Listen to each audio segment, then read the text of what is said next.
Trust the science, guys. Are you an expert? Do you got a PhD? Do you have a peer-reviewed paper? No? Then shut up and trust the science. Science clowns. Wiley shuts down over 11,000 fraudulent, quote-unquote, peer-reviewed papers that they previously published as cutting-edge science. And now, this is how the activists always work. They enter a previously trusted institution, they co-opt it to push their propaganda, and they think that's the end of it. Oh, this institution that everyone trusts is now spouting blatant lies for us.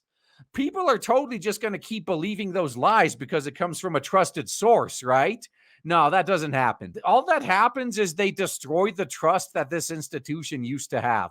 And there are so many, like college in general, all these papers, sometimes even science as a whole, the entire big pharma medical industrial complex. I don't know if they're ever going to be able to recover from the damage they've done to themselves. No, John Wiley and Sons, a major academic publisher, is currently retracting more than 11,300 peer-reviewed science papers that they previously published. These papers were once regarded as cutting-edge science and were cited numerous times by other academic researchers. Now these papers, which often relied on taxpayer dollars for research funding, are being revealed as fraudulent. Are they going to be forced to give the money back? Additionally, the 217-year-old publisher announced the closure of 19 separate journals. Dang, man. Dude, this is hilarious.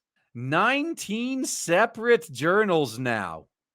Last time, I think we talked about some journals shutting down. It was like 2 of them. Now it's 19 and over 11,000. Oh, my God. This is so good.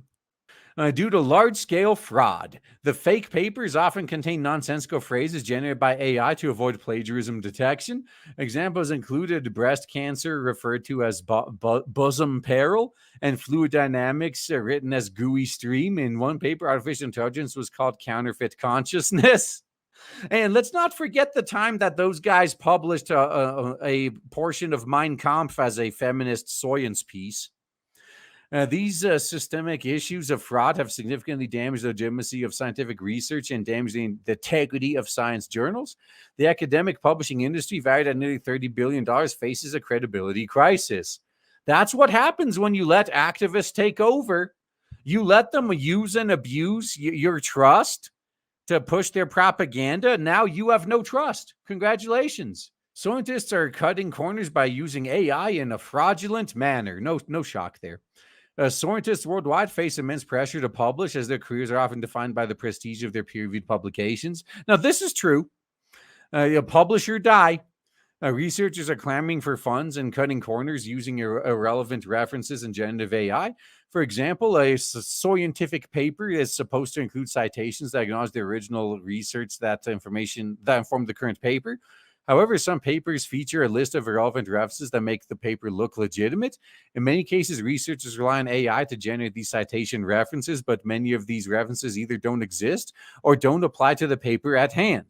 In one cluster of retracted studies, nearly identical contact emails were registered to a university in China, although a few, if any, authors were based there. Oh, but maybe their secretary is. Generative AI is also used to distinguish plagiarism throughout the new scientific papers. Many of these fraudulent papers contain technical sounding passages that were generated by AI. These passages are inserted midway through the paper so that the peer review process cannot detect the shenanigans. So the tortured AI phrases replace real terms from original research so that the plagiarism is not detected by screening tools. All right. So some of these papers may have actually been legitimate. They were just plagiarized. All right. So Guillaume Cabanak, a computer science researcher at University Toulouse, the 3 Paul Sabatier in France, developed a tool to identify such issues. The tool is called Problematic Paper Screener. It scans a vast body of published literature on 130 million papers for various red flags, including tortured phrases. So Kabanak and his colleagues discovered the researchers who attempted to evade the plagiarism detectors often replaced key scientific terms with synonyms generated by automatic text generators. Generative AI has been handed them a winning lottery ticket, said Eggleton of IOP Publishing. They can produce these papers cheaply and at scale while detection methods have not yet caught up. I can only see this challenge growing. Yeah, and now they meet their requirements of publish or die, and they bought themselves some time.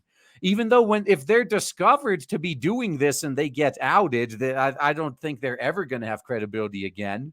Well, maybe they think they won't be discovered.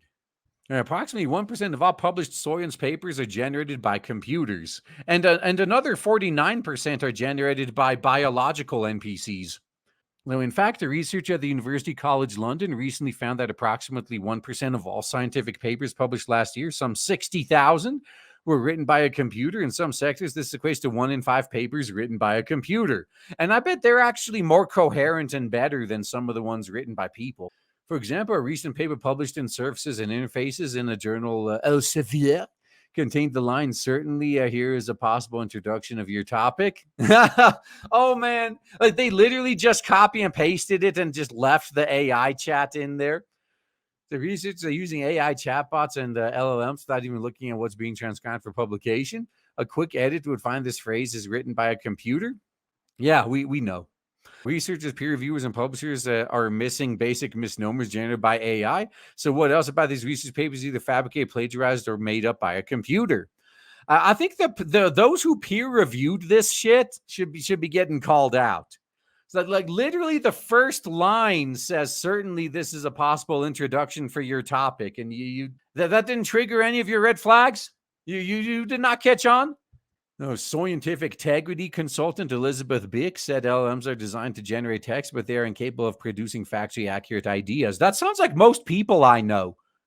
Like they can open their mouths and make mouth noises, but they're not really capable of making sense. And they don't understand anything that's spoken back to them either. So the problem is that these tools are not good enough yet to trust, Big says, pointing out to the term hallucination. Big said LLMs make stuff up. Yeah, as if you bio NPCs don't make stuff up either. Like, come on, get out of here. So blind trust in AI is damaging the integrity of science papers. It takes strong reasoning and discernment skills to navigate the untrustworthy, misconstruing, and bloviating nature of AI large language models. I'll take it a step further. Blind trust in science is damaging the integrity of people as a whole. Now that we know exactly what goes into the science, do you trust them? I don't. As soon as the science started trying to tell me that biology was a social construct, like that's when I dipped out. I was like, no, I'm done. Clearly, the science of old doesn't exist anymore. Now we just got this clown world shit.